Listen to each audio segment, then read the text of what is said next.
Inmediatamente al libro de Daniel capítulo 3, gloria a Jesús. El libro de Daniel capítulo 3, versículo 10, gloria al nombre del Señor. Aleluya. Daniel capítulo 3, versículo 10, cuando usted lo tenga, se puede poner sobre sus pies si es tan amable, ya usted va a estar sentadito ahí. Gloria al nombre del Señor. Si lo tiene, decimos amén. Amén. Leemos su palabra en el nombre del Padre, del Hijo y del Espíritu Santo. Amén. Tú, oh Rey, has dado una ley, que todo hombre al oír el son de la bocina, de la flauta, del tamboril, del arpa, del salterio, de la zampoña y de todo instrumento de música se postre y adore la estatua de oro. Y el que no se postre y adore sea echado dentro de un horno de fuego ardiendo. Hay unos varones judíos los cuales pusiste sobre los negocios de la provincia de Babilonia, Sadrach, Mesach y Abednego. Estos varones, oh rey, te han respetado, no adoran tus dioses, ni adoran las estatuas de oro que has levantado. Entonces Nabucodonosor dijo con ira y con enojo que le trajesen a Sadrach, Mesach y Abednego. Al instante fueron traídos estos varones delante del rey. Habló Nabucodonosor y les dijo: es verdad, Sadrach, Mesach y Abednego, que vosotros no honráis a mi Dios ni adoráis la estatua de oro que he levantado. Ahora pues, ¿estáis dispuestos para que al oír el son de la bocina, de la flauta, del tamboril, del arpa, del salterio, de la zampoña y de todo instrumento de música, os postréis y adoréis la estatua que he hecho? Porque si no la adorareis, en la misma hora seréis echados en medio de un horno de fuego ardiendo. ¿Y qué Dios será aquel que os libre de mis manos? Sadrach, Mesach y Abednego respondieron al rey Nabucodonosor diciendo: no es necesario que te respondamos sobre este asunto. He aquí nuestro Dios a quien servimos puede librarnos del horno del fuego ardiendo, y de tu mano, rey, nos librará. Y si no, sepas, oh rey, que no serviremos a tus dioses, ni tampoco adoraremos a la estatua que has levantado. Entonces Nabucodonosor se llenó de ira y se desmudó el aspecto de su rostro contra Sadrach, Mesach y Abednego, y ordenó que el horno se calentase 7 veces más de lo acostumbrado. Padre, gracias por tu palabra en esta maravillosa mañana. Quiero pedirte, Dios, que tú hagas de nuestro corazón una tierra fértil donde esta palabra pueda caer y pueda dar fruto para gloria y honra de tu nombre, amado Padre. En el nombre poderoso de Jesús. Amén y amén. Puede sentarse. No sé si Yair se fue, gloria a Jesús, para que me ayude con el piano, Edwin, que está ahí, ¿verdad? Pero hoy quiero hablar bajo un tema: aunque no me libre del horno de fuego. Dígale al que está a su lado: aunque no me libre del horno de fuego. Gloria a Jesús. Sé que la mayoría de los que estamos aquí hemos estudiado esta palabra. Pero en una ocasión me ocurrió algo mientras estaba en Guatemala, y aquella ocasión me hizo meditar en esta frase, en este mensaje que tenía ya desde hace mucho tiempo el tema. Nosotros fuimos a orar por las aldeas, y resulta que cuando vamos a una casa de una aldea del Rosario, hay una hermana que entramos a su hogar y la hermana nos dice: pastor, yo estoy enferma y necesito que haga una oración por mí. Yo le pregunto y le digo: hermana, ¿usted cree que Dios puede sanarla? La hermana me dice: yo creo, pero yo necesito que usted ore por mí para que cuando Dios me sane, yo poder testificar que Dios es un Dios de milagro. En ese momento yo me quedo mirando a la hermana y medito y le pregunto y le digo: hermana, pero ¿y si Dios no la sana, qué usted va a hacer? Fíjese que la hermana me había dicho que si Dios la sanaba, ella iba a testificar que Dios era un Dios de milagro. Pero en ese momento yo pude entender que aunque si Dios la sana o no la sana, Dios sigue siendo un Dios de milagro. Gloria al nombre de Jesús. Lamentablemente nosotros como creyentes no estamos acostumbrados. El pastor estuvo hablando sobre la historia de Job, y la mayoría de nosotros somos como la esposa de Job. Queremos lo bueno, pero no queremos lo malo de Dios. Gloria al nombre del Señor. Ahora yo quiero entrarte un poquito al panorama bíblico para que puedas entender esta historia. Cuando nosotros comenzamos leyendo, la palabra nos habla de que en el reinado de Salomón, Israel era un reino muy fuerte. Pero la palabra dice que al morir Salomón, Israel se divide entre el reino del norte y el reino del sur. Hay una alianza muy famosa que es la alianza de Acab y la alianza de Josafat, que muchos hemos escuchado.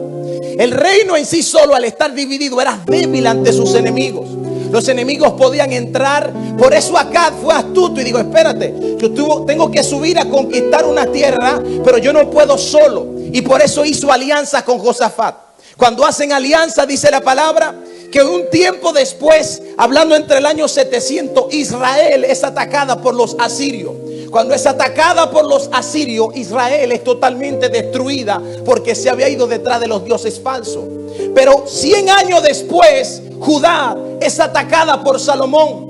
Son llevados a cautiverio, y cuando leemos el versículo 1 nos damos cuenta que la palabra dice que comenzaron a llevarse a los jóvenes de sabiduría, con inteligencia, jóvenes con buena apariencia. Ya conocemos la historia en el capítulo 2, cuando la Biblia dice que Daniel y sus amigos lo llevaron y tenía que presentarse delante del rey, y lo pusieron a prueba con la comida, y él no quiso comer de la comida de los soldados, y dice la palabra que su semblante era mejor que los semblantes de los soldados.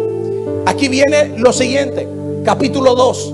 La palabra dice que el rey tiene un sueño con una estatua gigante. Nadie en el reinado puede interpretarle el sueño al rey. El rey se molesta y se enoja. Cuando comienza a llamar a los sabios le dicen: rey, pero dinos el sueño y nosotros te lo vamos a interpretar. Y el rey le dijo: yo conozco que ustedes no son hombres agradables, que no son hombres buenos, y si yo les revelo el sueño, ustedes me van a decir lo que les dé la gana. A menos que ustedes me digan el sueño y me lo revelen, yo no le voy a perdonar la vida. Y es aquí donde el rey da un decreto y dice que todo adivino y todo mago iba a ser asesinado en aquel lugar. Pero había un hombre reservado, había un hombre de Dios llamado Daniel. Había un hombre que cuando se enteró de lo que estaba pasando, el hombre se acerca al soldado y le dice: ¿qué es lo que ocurre? Y él le dice: el rey ha dado un decreto que todos los sabios, que todos los magos tienen que morir, porque no hay nadie que pueda interpretar el sueño del rey. Y este hombre dijo: yo necesito hablar con el rey, gloria al Señor.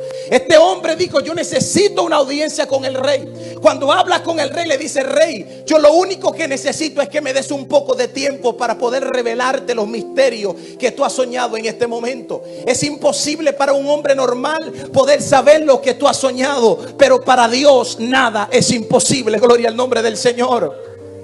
Y dice la palabra que aquel hombre, Daniel, fue y se encerró en lo secreto a buscar la presencia de Dios.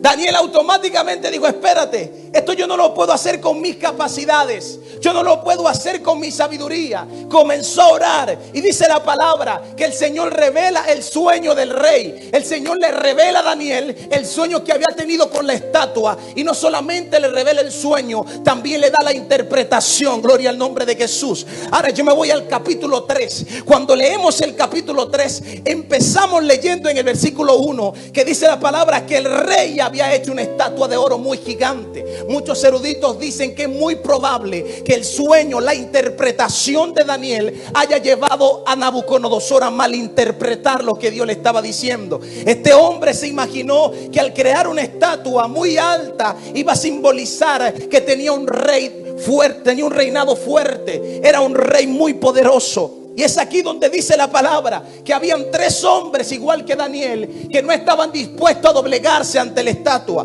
Habían 3 hombres que no estaban dispuestos, aleluya, a dejar su integridad para agradarle al rey. Yo escuchaba una frase de alguien que decía: yo prefiero morir haciendo la voluntad de Dios que vivir fuera de la voluntad de mi Padre. Y estos hombres sabían específicamente lo que se trataba, lo que significaba hacer la voluntad de Dios. Y es aquí cuando la palabra habla que los sátrapas, los gobernadores, los tesoreros, los funcionarios fueron llamados. Todos estaban convocados para adorar aquella gran estatua. Pero estos hombres sabían que al Dios que le servían era un Dios de poder y un Dios de gloria. A mí me impacta algo muy poderoso, porque la palabra dice que inmediatamente estos hombres disponen su corazón, y cuando están delante de la estatua no deciden arrodillarse. Estos funcionarios con egoísmo, con envidia, automáticamente fueron donde el rey. Le dijeron: rey, hay 3 hombres, Sadrad, Mesad y Abednego, que no quieren postrarse ante la estatua que tú has levantado. Estos hombres tenían envidia porque había un espíritu superior en estos hombres de Dios. Y dice la palabra que el rey automáticamente los convoca. Pero lo que llama mi atención es que cuando el rey habla con ellos y comienza a preguntarle, y le dice: ustedes no se quieren postrar ante la estatua, yo le voy a dar una oportunidad más para que ustedes se puedan postrar. Pero cuando leemos la palabra, nos damos cuenta de algo muy poderoso que dice en el mismo versículo 10. Dice: tú, oh rey, has dado una ley que todo hombre al oír de la bocina, de la flauta, del tamborí, del arpa, del salterio, de la zampoña y de tu instrumento de música se postre. Pero dice en el versículo 12: hay varones judíos los cuales pusiste sobre negocio, que no están dispuestos. Pero escucha el versículo 13 lo que dice. Entonces Nabucodonosor dijo con ira y con enojo que le trajesen a Sadrad, Mesad y Abednego, y al instante fueron traídos. Pero lo importante de esto es que la palabra dice en el versículo 16 que ellos le responden y le dice: no es necesario que te respondamos sobre este asunto. Nabucodonosor le dice: ¿qué Dios podrá librarlo de mis manos? ¿Quién es tan poderoso como para que al yo echarlo al horno de fuego pueda sacarlo de ese horno de fuego sin que ustedes puedan arder? Y me encanta la respuesta de estos hombres, porque ellos le dicen: a ti no te compete saber esto. Nosotros no tenemos que darte explicación, porque nosotros sabemos que el Dios que le servimos es capaz de librarnos del horno de fuego. Al Dios que le servimos sabemos que tiene la autoridad para poder sacarnos de ese horno que tú dices que nadie nos puede sacar. Pero ¿sabes lo importante de esto? Que la respuesta de estos hombres dice que ellos le dijeron: pero fíjate bien, mi rey, que aunque y si Dios no nos libra del horno, quiero que sepas que nosotros no nos vamos a postrar ante la estatua. Dios podía. A veces nosotros esperamos que Dios nos libre del horno de fuego, pero a veces el propósito de Dios no es librarnos del horno de fuego, es que caigamos al horno de fuego. A veces el propósito de Dios, usted quizá le dice: Señor, yo necesito que tú hagas un milagro en mi vida, yo necesito que esta enfermedad no se complique. Y muchas veces la respuesta o lo que tú quieres no es lo que Dios quiere para ti. Y ahí me voy a Getsemaní, cuando Jesús estaba orando. La Biblia dice que Jesús oraba, y mientras oraba, entristecido y cansado, le dijo al Padre: Padre, si es posible, aparta de mí esta copa, pero no se haga mi voluntad, sino tu voluntad. Dios podía librar a Jesús de aquella prueba, pero no lo hizo, iglesia. Jesús, siendo el Hijo del Dios viviente, el mismo Jesús dijo: Padre, si es posible, estoy angustiado, estoy dolido hasta la muerte, pero si es posible, por un momento, aparta este momento, aparta esta copa, este cáliz de mí. Pero Dios no lo hizo. ¿Sabe por qué? Porque el propósito del Padre era, aleluya, mejor para Jesús muriendo en la cruz que viviendo lejos de la cruz. Era necesario que Jesús fuera crucificado, porque en Él estaba la redención de los hombres. A veces tú no entiendes las enfermedades que llegan. A veces tú te preguntas y dices: Señor, ¿por qué yo? Dios no está esperando que te preguntes por qué tú, sino para qué. Hay algo que Dios va a hacer con tu enfermedad. Hay algo que Dios va a hacer con tu situación. Hay algo que Dios va a hacer a través de ese problema. Pero tienes que aprender, aleluya, no preguntarle por qué, sino para qué, aleluya. Entonces la Biblia está llena de hombres y mujeres que de una manera u otra se encontraron en situaciones difíciles y Dios no los libró. La Biblia nos habla de Pedro. Hubo un momento que el Señor le dice a Pedro: Pedro, el diablo te me pidió para zarandearte. ¿Y sabe qué le dijo Jesús? Yo voy a rogar para que tu fe no falte. Imagínate que Jesús te diga: el diablo te me pidió para tentarte. Y tu Señor, pero no lo permita, por favor. Tú sabes que yo soy tu hijo. No. El diablo te me pidió para quitarte todo. El diablo te me pidió para enfermarte. Lo primero que haríamos quizás nosotros es ponernos a llorar. Jesús nunca le dijo a Pedro, pero yo voy a evitar que este momento llegue. No, Jesús le dijo, yo voy a rogar para que tu fe no falte. ¿Sabe por qué? Porque era necesario que Pedro fuera tentado. Hay cosas que Dios puede evitarlas, pero esas son las cosas que te van a formar el carácter.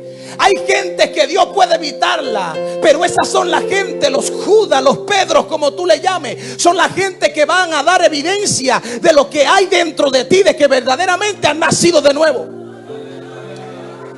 ¿Cómo yo sé que he nacido de nuevo si no tengo un chismoso a mi lado? Yo necesito a alguien que pruebe mi carácter. Por eso la Biblia dice, es imposible que no vengan tropiezos.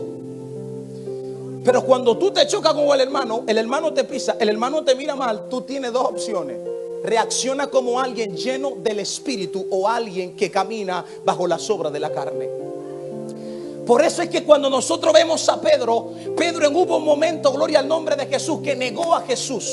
El Pedro que vemos después que negó a Jesús no era el mismo Pedro de antes. ¿Sabe por qué? Porque la fe de Pedro no estaba sustentada. Pedro no tenía una fe fuerte. Por eso cuando vino la prueba, lo primero que él dijo, yo no lo conozco, gloria al nombre del Señor. Pero cuando él se encontró con la realidad de quién era Jesús verdaderamente, Jesús, aleluya, Pedro estaba dispuesto a morir por causa del evangelio. Pero Pedro fue formado primero por los hombres. Dios formó su carácter.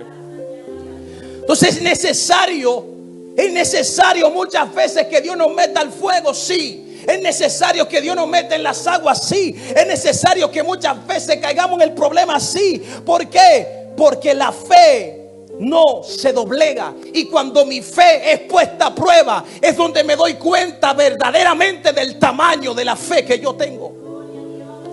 Yo llegaba a una casa en una ocasión y veía que había una puerta que estaba un poco despegada y le están clavando en la pared. Yo veo que el hermano agarra el clavo. El clavo no era un clavo de acero. Y cuando comienza a golpear, el clavo se dobla. Y yo digo, ¿sabe por qué el clavo se dobla? Porque ese no es el terreno para ese clavo. Hay clavos que tú no lo puedes poner en paredes. Tú lo entras en una madera y automáticamente entra. Pero Dios tiene que comenzar a subirte de nivel. Y de repente, gloria al nombre del Señor, yo le digo, busca un clavo de acero. Y cuando la hermana busca el clavo de acero, comienza a golpear. La pared comienza a romperse. Y me doy cuenta que la cabecita del clavo se rompe, pero el clavo sigue derecho. Y usted sabe que cuando Dios quiere hablarle, usted ve a Dios hasta en el vaso de agua. Y el Señor me decía, tienes que aprender a tener una fe como este clavo.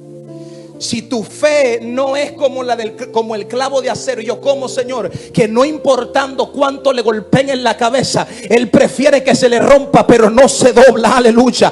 Necesitamos entender, por eso es que Dios va, aleluya, a meterme en el fuego. Por eso es que Dios me va a meter en el proceso, porque en el proceso me golpean, en el proceso me martillan, en el proceso me dan, en el matrimonio te golpean, te van a criticar, en el trabajo te van a poner a prueba. Pero lo que tú no sabes es que están poniendo a prueba tu nivel de fe.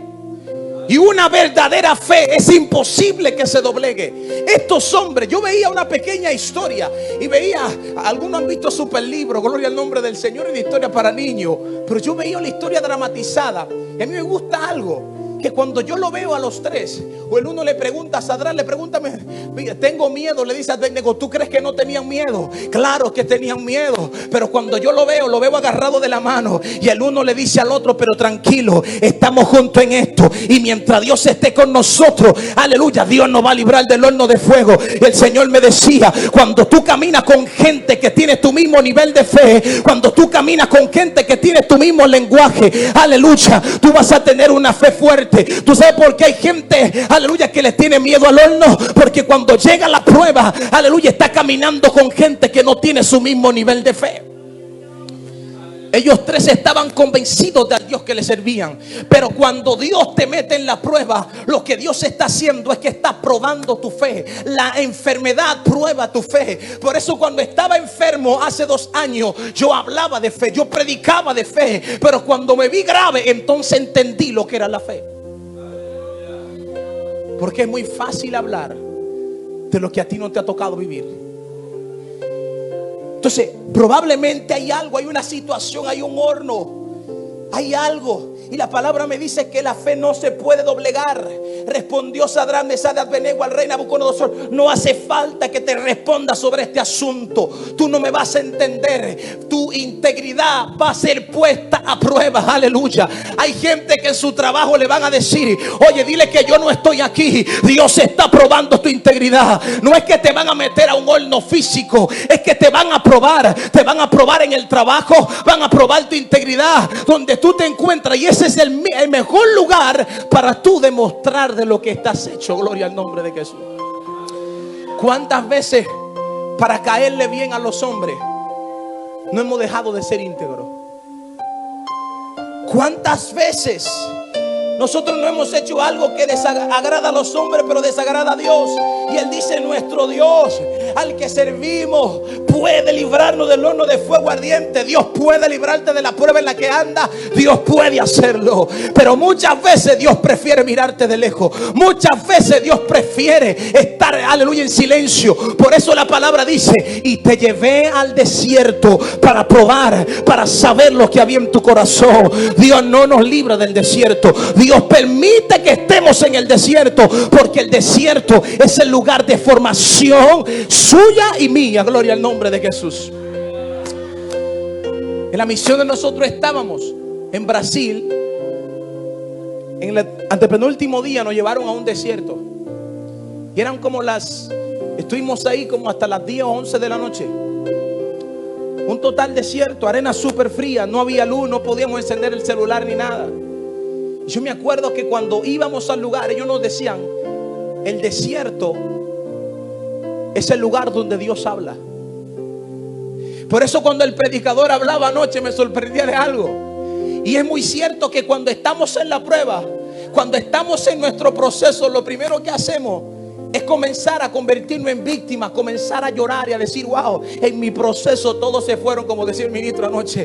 En mi proceso todos me dejaron abandonado. En mi proceso todo el mundo me dio la espalda. Y él decía: claro, lo que pasa es que eso es un proceso, no es un risol. Alaba la gloria. Y ese es el problema, aleluya, que si en el proceso te traen comprar, si en el proceso vienen y te dicen: manita, quiero darte estos 20,000 pesos de parte de Jehová, eso no es proceso. El proceso es el que te hace depender de Dios. Por eso el profeta estaba en el desierto. No había comida, no había agua, pero Jehová lo alimentaba. Porque el desierto no es un resort de 5 estrellas. Es una escuela para formar mi carácter y fortalecer mi fe. Y la palabra está siendo tan específica. La fe de estos hombres era tan recta, tenían una fe tan fuerte, que ellos le están diciendo: ten por sabido, rey, que no vamos a honrar tu imagen ni la vamos a adorar, la estatua de oro. Aleluya. La fidelidad de Dios estaba en sus corazones por encima de todo. Le voy a ser fiel a Dios. Aleluya. No importa el precio. Va a ser difícil, claro. Voy a tener que pagar un precio alto, claro, pero no voy a fallarle. Por eso cuando leemos, aleluya, vemos que dice: la ley de los medos y los persas era algo que no se podía revocar. Dice que ningún decreto u orden que se promulgaba podía quitarse. No había manera, no había forma. Por eso el rey se acercó a ellos nuevamente y le dijo: mire, le voy a dar una oportunidad más. Pero estos hombres estaban seguros, estos hombres eran fieles completamente a Dios. El momento para yo demostrarle a Dios mi amor es cuando llega la tentación. Yo sé que soy cristiano, no es cuando vengo a la iglesia a adorar a Dios. Yo sé que soy cristiano, es cuando mi integridad es puesta a prueba. Yo elijo obedecer a Dios antes que poner mi integridad en juego. ¿Cuántas personas quizás no hemos tenido buenas ofertas de trabajo, pero sabemos que la oferta de trabajo no va con nosotros? Yo me acuerdo, yo trabajaba en la gasolinera, en la Total, en la 27. Y cuando abren la gasolinera, mientras laboraba ahí, me acuerdo que un día llega un cliente. Y el cliente dice, oye, junto con la chica que estaba en caja, dice, mira, yo quiero comprar y voy a comprar esto de alcohol, voy a comprar tanto dinero porque yo quiero que ustedes beban conmigo. Me acuerdo que mi compañera lo mira y le dice, él no toma. Y dice, ¿cómo así? No, este hombre es cristiano, él no bebe. Y el hombre me miró y me dijo, ¿y qué usted hace aquí trabajando? Pero ¿sabe cuál era mi excusa? Yo necesitaba el trabajo. Pero el impío, el que está bebiendo, me dice, este lugar no es para ti, amado. ¿Qué tú haces trabajando aquí? Porque aún el impío sabe cuál es la posición del que le sirve a Dios. Aún hay impíos que tú vas a un lugar y te dice, manito, ¿qué usted hace aquí? Hey, cuidado, tú no puedes hablar eso. El impío sabe, porque hay una identidad de los hijos de Dios. Y la palabra dice que usted y yo somos, aleluya, somos extranjeros de advenedizo. No todos los trabajos nos pegan. No, hay gente que puede trabajarte de las 7 de la mañana o de las 7 de la noche hasta las 7 de la mañana. Pueden comprometer todo su tiempo, pero el creyente no puede. Hay cosas que otros pueden adorar la estatua, tú no puedes.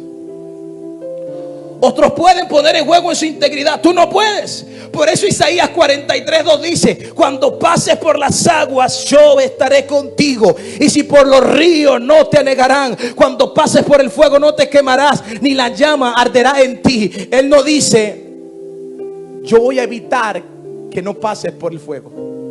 Él no dice, yo voy a evitar que tú pases por las aguas. No, Él dice, aunque tú pases por las aguas, yo voy a estar contigo.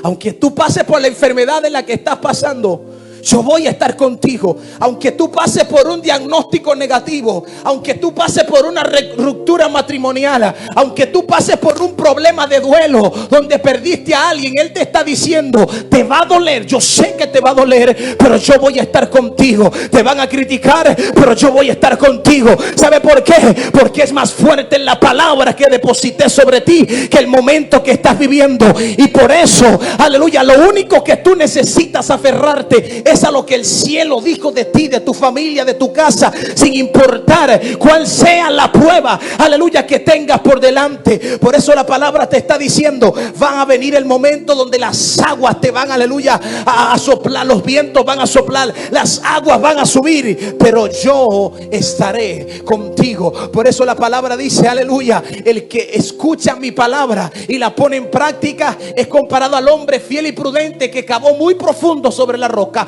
Soplaron los vientos, subieron los ríos, pero la casa no se cayó porque estaba sobre la roca. Pero el que escucha mi palabra y no la hace, le voy a comparar al hombre imprudente. Cavó profundo sobre la arena, soplaron los vientos, subieron los ríos, pero la casa se cayó porque estaba sobre la arena. Algo que llama mi atención es que a los dos le ocurrió el mismo acontecimiento, pero solamente uno pudo resistir. Y lo que Él te está diciendo es, tú puedes ser que caves sobre la roca, puede ser que tu hermano esté cavando sobre la arena, pero lo importante aquí es que cuando tú estás sobre la roca, tú vas a permanecer firme. Hay otros que el proceso lo doblega fácil, pero sin embargo hay otros que dicen, Jehová dio, Jehová quitóse el nombre de Jehová bendito. Tú sabes que me encanta de la historia de Job, que la palabra de Dios me dice, imagínate a Job sentado, Job, estaban tus hijos comiendo y bebiendo y de repente vino un viento, aleluya, y los mató. Job, estaban de repente cuidando el ganado y vino fuego del cielo y aleluya, y los consumió. Pero lo que llama mi atención es que la palabra dice, y aún con todo esto Job no añadió despropósito alguno a lo que estaba viviendo. Aleluya. Es decir, Job dijo, aunque me quiten los hijos, esto es parte del propósito de Dios. Aunque me quiten el ganado, esto es parte del propósito de Dios. Aunque me boten del trabajo, esto es parte del propósito de Dios. Él nunca dijo, Dios mío, ¿por qué me dejaste solo? No, la palabra dice, nunca le quitó propósito a la prueba. Dígale que está a su lado, tu prueba tiene un propósito. Si tú no pasas por ese problema que quizás tú no puedes tener hijos. Yo conozco mujeres que no podían tener hijos, pero hoy cuando se paran a dar el testimonio, hay mujeres que son alimentadas con la fe de esa mujer. Hay alguien que está necesitando que tú te levantes y aumentes su fe. Hay alguien que, por eso cuando yo voy a hablar de sanidad, yo enfermo había preparado mi milagro. Y yo le digo a la gente, lo que tú necesitas no es solo creer y decir Dios me sanó. Prepara el milagro y comienza, vuélvete loco. Comienza a decir, oye, yo tenía un fibroma, yo tenía migraña, yo era estéril, yo tenía esto, gloria a su nombre. Eso fue lo que yo hice. ¿Y qué pasó? Dios hizo el milagro. Yo me imagino a Dios, yo ahí atrás en ese congreso, mientras todo el mundo se estaba gozando, yo llorando. Sí, verdad, le dije, Dios mío, ¿por qué yo? Pero no entendía, y Dios me dijo, tranquilo, que esto será por un breve tiempo. Yo no entendía, pero ese breve tiempo Dios me estaba diciendo, necesito formar tu fe, necesito que tú conozcas al Dios que sana, necesito que tú conozcas a Jehová Rafa. ¿Sabe por qué? Porque lo bueno de estar en el horno de fuego es que Dios se revela. Aleluya. Dios se revela siempre en cada proceso. Dios se revela de una manera diferente. Cuando tus enemigos vienen contra ti, Jehová se revela como el que pelea. Aleluya. Cuando viene la enfermedad, Jehová se revela como el que sana. Cuando viene la escasez, Jehová se revela como el que prospera. Cuando viene cuando viene la guerra, Jehová se revela como Jehová Shalom. Es necesario la prueba para que Dios se revele en tu vida. Por eso yo aprendí algo. No todos los que estamos aquí conocemos a Dios igual. Hay gente que ha conocido a Dios muy diferente. Porque hay gente que vio a Dios meterse en su horno. Alaba. Hay gente que vio a Dios meterse en la sala de cirugía. Hay otros que no, que solamente lo vio en el culto. Hay otros que solo lo vio manifestándose en la lengua, en la manifestación. Hay otros que dijo, tú hablas de manifestación, yo hablo de gloria. Tú hablas de un Dios que toca y la gente habla en lengua, yo hablo de un Dios que abre la matriz. Yo hablo de un Dios que no puedo tener hijos y deposita un niño sobre mi vientre. La prueba es necesario. Y aunque Dios no te libre de la prueba, Dios sigue siendo Dios. Dios no deja de ser Dios. Por eso la palabra me dice, así alumbre vuestra luz delante de los hombres, para que vean vuestras buenas obras y glorifiquen a vuestro Padre que está en los cielos. Una fe fuerte va a traer un testimonio que va a causar impacto. Porque cuando estos hombres se levantaron, el rey quedó sorprendido. El rey estaba mirando y ellos dijeron, no nos vamos a postrar. Los llevan ante la estatua. Te estamos dando la oportunidad. No nos vamos a postrar, no importa lo que tú nos digas. Nosotros sabemos al Dios que le servimos. Y sabemos que nuestra fidelidad no depende de si Él nos libra o no nos libra. ¿Sabe por qué es necesario entender esto, iglesia? Porque tenemos gente ñoña en la iglesia, que si Dios no le da lo que ellos quieren, se van de la iglesia. Tenemos gente que si Dios no le da lo que ellos quieren, se ponen bravos con Dios. Alaba la gloria. Hay mucha gente que es atea. No es porque no creen en Dios y dice yo no creo. No, es que un día le pidieron algo a Dios y Dios no se lo dio. Tenemos gente encaprichada en la iglesia. Gente que Dios no le cumplió un deseo. Es que yo no sé por qué Dios no me sana. Dios es soberano. ¿Por qué tú no te preguntas, Dios mío, cuál es el propósito que tú tienes con esta enfermedad? ¿Cuál es el propósito que tú tienes con esta prueba? Yo he visto a gente que Dios la sana con una simple oración. Ahí está el proceso de Joel. Mi hermano Joel, cuando Ivy estaba embarazada de su primer bebé, yo me acuerdo que nosotros estábamos orando y orábamos por Ivy. Y qué duro, hermano, ver que Dios nos usa en milagros. Nosotros íbamos a las aldeas y orábamos por la gente y la gente era sanada. Pero aquel día, Ivy dolida, llorando, triste por lo que le estaba pasando, manito. Me acuerdo que Joel había salido a un lugar y yo me quedé con ella y mamá Lucky, salimos al templo y comenzamos a orar. Padre, el líquido que hace falta en su vientre, ponlo. Y comenzamos a orar y yo veía a Joel agarrar su barriga y comenzar a orar. Y él lloraba y lloraba. Y yo sé que él tenía más fe para el milagro de él que para cualquier otro milagro. Pero ¿sabe qué pasó? Dios no le dio lo que él estaba pidiendo. Fue frustrante, imagínate ver a Dios hacer milagro a través de ti, pero un día tú necesitas un milagro y Dios no lo hace.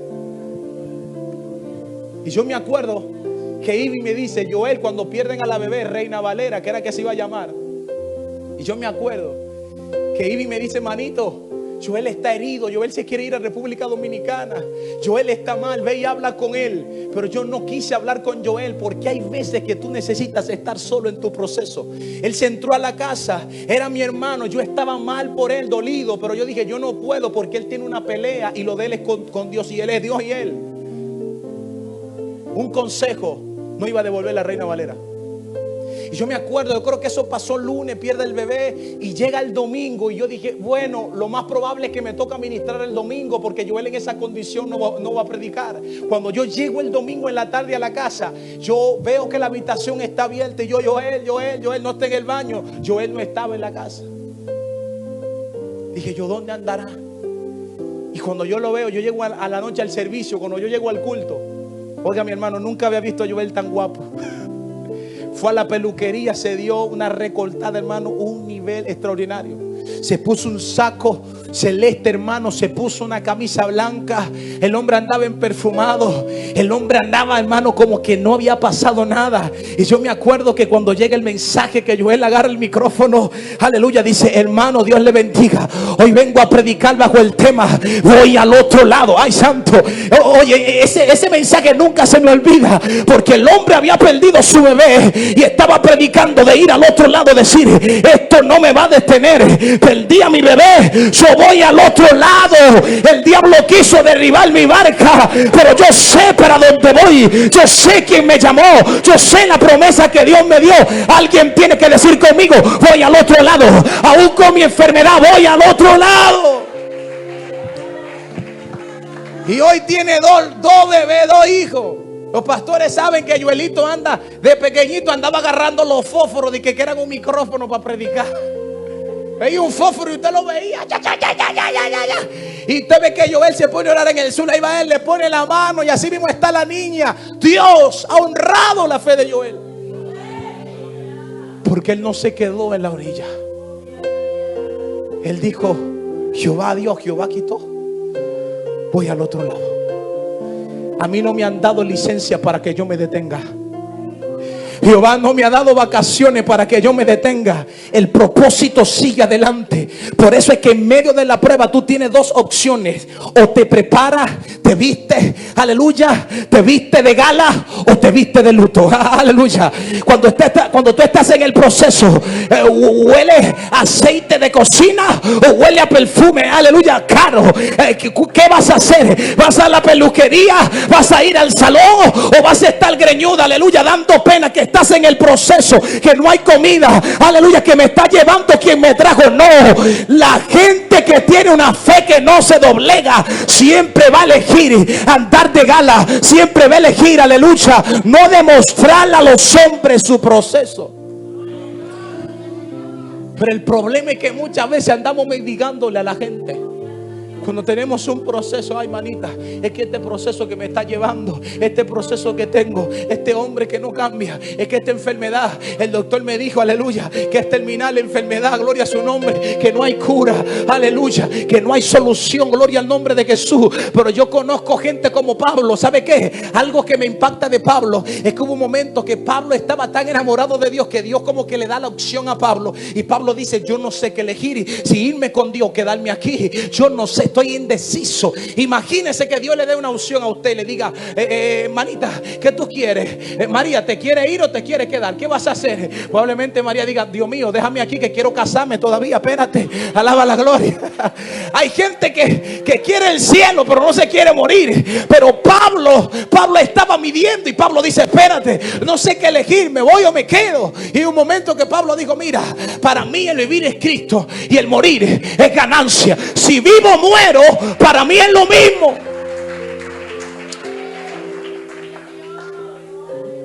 ¿Qué es lo peor que te puede pasar? Morirte. No, eso es lo mejor. Espiritualmente es lo mejor, porque te va a acercar al verdadero destino profético. Nos va a acercar a lo que Dios ha preparado para nosotros. Entonces debemos entender, iglesia, va a venir la prueba. Claro que va a venir la prueba, pero Dios va a poner a prueba tu fe. Yo no sé quién es que tiene que decirle, aunque no haga, aunque me aumenten el horno 7 veces más, yo no voy a negar a Dios. Aunque me digan en el trabajo, te vamos a despedir, si tú quieres despídeme, pero mi integridad no está en juego. A veces Dios pone tu integridad a prueba en el trabajo. Mira, queremos que, como la película, creo que a prueba, hay una película, a prueba de todo, que es de unos hombres, o hombres de valor, algo así. Pero hay una película muy buena, donde ponen a uno de ellos a prueba. Habían hecho un pacto de actuar con integridad, de ser hombres de familia, pero a uno de ellos lo ponen a prueba. Mira, van a entrar tantas cajas, pero tú tienes que decir que entraron tantas. Y él le dice, yo no puedo hacer eso. ¿Pero por qué? No, yo no puedo hacerlo, porque yo soy un hombre de Dios. Y le dijeron, mira, lo que tú tienes que hacer es piénsalo. El hombre se fue, le dijo, mi amor, mira, pasó esto, pero me dijeron que a la 1 tengo que dar respuesta. ¿Qué hago? Amor, yo voy a orar. No, si es así no coge el trabajo. La mujer no coge el trabajo. Hubiera sido la mujer de Lot, le dice, tú estás loco, coge el trabajo. No importa, si entran 100, di que entraron 90. Pero la persona correcta te va a decir, no vendas lo que tienes por lo poco. No dejes de agradar a Dios por agradar a los hombres. Las posiciones las da Dios. Dios quita y Dios da. Y cuando este hombre llega al lugar, le dice, mira, lo pensé, ¿qué pasó? No, yo no quiero el trabajo, muchas gracias. Se levanta el jefe y le dice, felicidades, el trabajo es tuyo. Estaba probando tu integridad. Aleluya. Eso es lo que Dios hace muchas veces. Dios muchas veces está probando tu integridad. Dios está probando tu integridad en el trabajo, en el matrimonio, en la enfermedad. Y cuando tú tienes la misma capacidad, cuando tú tienes una manera de actuar como este hombre dice, no, Dios mío, yo no me voy a doblegar. Yo no me voy a doblegar ante el proceso. Dios dice, felicidades, la prueba ha sido pasada con éxito. Entonces, iglesia, aunque Dios no te libre de la prueba, aunque Dios no te libre del fuego, Dios está contigo. ¿Qué necesitamos entender? ¿Cómo podemos aplicar a nuestra vida esto? Fortalezcamos nuestra fe. En Hebreos 11:1 habla, es pues la fe, la certeza de lo que se espera, la convicción de lo que no se ve. La fe de estos hombres estaba puesta no en las cosas terrenales que veían en el momento. El dolor iba a ser momentáneo, pero la gloria iba a ser eterna. Hay decisiones, o toda decisión de una manera u otra va a traer repercusión, sea positiva o sea negativa. Por eso Moisés, dice la palabra, rehusó llamarse hijo de la hija de Aarón, del faraón. Moisés rehusó vivir en el palacio. Soltó los placeres, todo lo que tenía, con tal de hacer la voluntad de Dios. Porque la palabra está diciendo que la fe es la certeza de algo que estoy esperando. Hay una promesa y la estoy esperando. No la veo, pero yo sé que está ahí. Pero lo que yo quiero es que la iglesia entienda esta mañana es que puede hacer que tú lo estés esperando. Iglesia, yo no te quiero desalentar. Sigue esperando, pero si no llega, quiero que tú entiendas que Dios sigue siendo bueno. Es que el problema es que estamos abiertos solo a recibir. Solo queremos el sí de Dios, pero no el no. La gente ama que lo bendigan, pero no ama bendecir. Y lo que yo quiero que tú entiendas, que en el proceso que tú estás pasando, que quizás estás orando por un milagro, Dios puede hacerlo. Pero si no lo hace, ¿qué vas a hacer? Si Dios no te da los papeles que estás esperando de la casa o de la visa o lo que sea, ¿qué vas a hacer? Hay santo, escucha esto. Hay gente que Dios le dice no en la embajada y se van por México.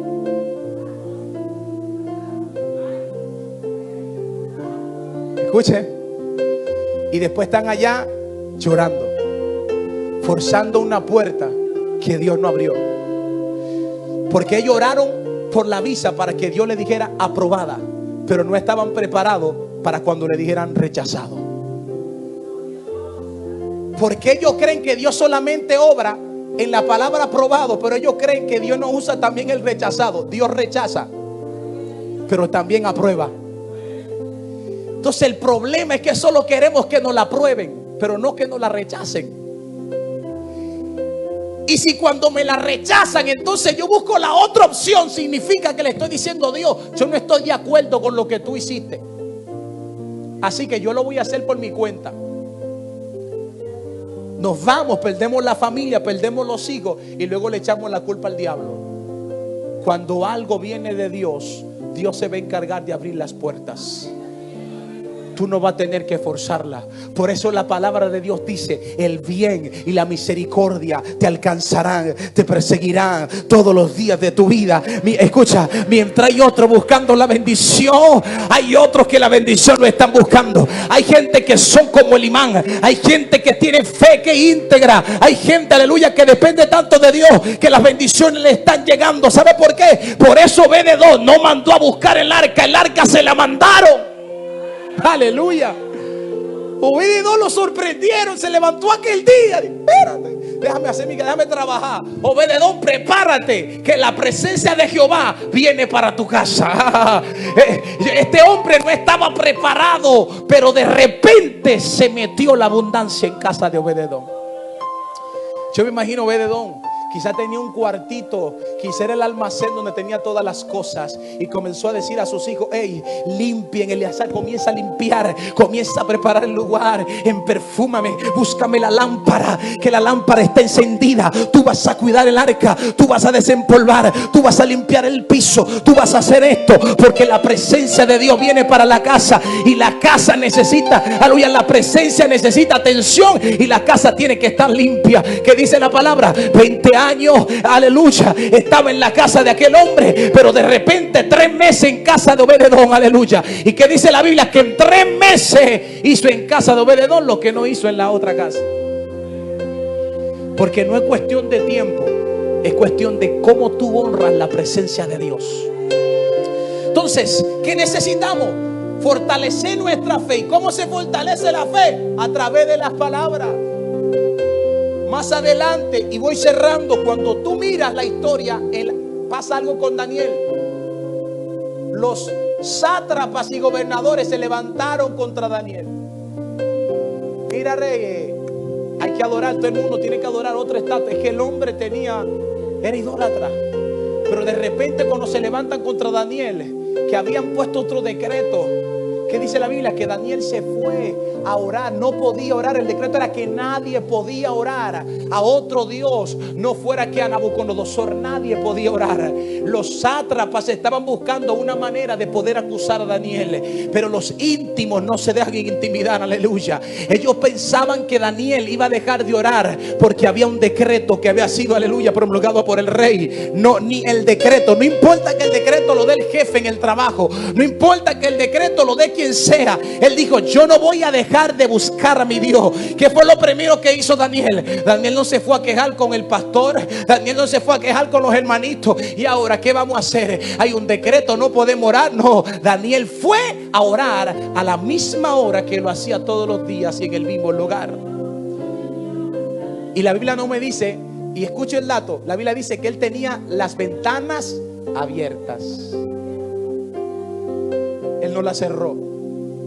Él hubiera podido decir: espérate, déjame cerrar la ventana para que nadie me mire. No, porque al Dios que le he orado con la ventana abierta. Yo no necesito cerrarla. Yo sé a quién le sirvo. Por eso es que vemos que la palabra dice que luego fueron a buscar a Daniel. Cuando lo lanzan, aleluya, con los leones. A mí me encanta esto. ¿Sabe por qué? Porque Daniel, dice la Biblia, que fue librado de los leones. Dios libra a los amigos de Daniel, pero también libra a Daniel. Dios no impidió que Daniel fuera echado al horno de fuego. Dios permitió. Escuche bien, Dios permitió. Y Daniel oraba más que usted y que yo. Pero Dios permitió que Daniel fuera echado a los leones. Pero dice la Biblia, de la única manera que el rey podía adorar al Dios de Daniel era viendo al Dios de Daniel obrando en la vida de Daniel. Y muchas personas dicen y hablan y dicen, lo que pasa es que Daniel no olía carne, el hombre olía espíritu, y los espíritus, los leones no comen espíritu, comen carne. Gloria al nombre de Jesús. Entonces, ¿qué te está diciendo Dios? Que hay algo en Isaías que no lo menciona, pero él dice, no solamente aunque pase por las aguas y por el fuego, aunque te metan con los leones, dice la palabra, Jehová tiene el poder para cerrar la boca de los leones. Hay bocas que tú no vas a tener que cerrar. Hay gente, escucha bien, ¿sabe cuál es el problema de muchos de nosotros? Que nos encanta defendernos. Cuando alguien dice algo malo de nosotros, oye, ten cuidado con mi testimonio. Cuando alguien nos critica, nos ponemos melancólicos, nos tiramos al suelo. No, es necesario que te critiquen.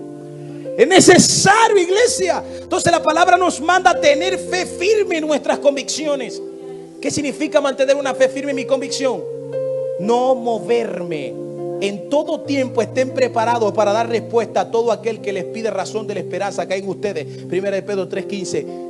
Siempre usted y yo tenemos que estar listos. Puede ser que un día venga el gerente, venga el jefe y te diga, ¿sabes qué? Te estuve poniendo a prueba. Le dije al que estaba allá, tu jefe, que te pusiera a mentir, pero te vi que rehusaste dejar mentira. Dijiste, primero yo prefiero que me despidan, yo prefiero que me cambien. Yo estaba en la iglesia de la pastora Johanna hace mucho y uno de los jóvenes me decía, estamos hablando de la integridad, y cuando hablamos de la integridad la Biblia nos habla de la milla extra. Y él dice, pastor, después de esa prédica yo estaba en el trabajo y yo tenía que recoger las cajas, y había unas cajas que no las tiré yo, pero yo las recogí. Y uno de los muchachos me dijo, pero tú si eres pariguayo, ¿por qué tú recoges la caja? Y él dice, no, porque yo quiero, porque no quiero que eso esté sucio. Hay gente que te va a decir, palomo, vividor, pariguayo, ¿qué es lo que es? Manito, ¿por qué tú lo haces? Tu responsabilidad es arreglar la silla, no es recoger los potes de agua. Iglesia, no deje su pote de agua cuando usted va a la iglesia, lléveselo. Pero su responsabilidad no es recoger, y lo dejamos. Para hay uno que dice, no me mandaron a recoger la basura, pero yo la voy a recoger. No me mandaron a arreglar la silla, pero yo la voy a arreglar. No me mandaron a limpiar el piso, pero yo lo voy a hacer. Y hay uno que te está mirando y dice, espérate, este tipo tiene potencial, este tipo tiene carácter. Gloria al nombre de Jesús. ¿Por qué? Porque siempre Dios te está poniendo a prueba. La pregunta es, ¿con cuánto estás dispuesto a pasar la prueba? Y por último, Filipenses 2:15, para que sean irreprensibles y sencillos, hijos de Dios sin mancha, en medio de una generación torcida y perversa, en la cual vosotros resplandecéis como luminares en el mundo. Dios nos llama a ser testimonio del mundo. No somos testimonio de las personas.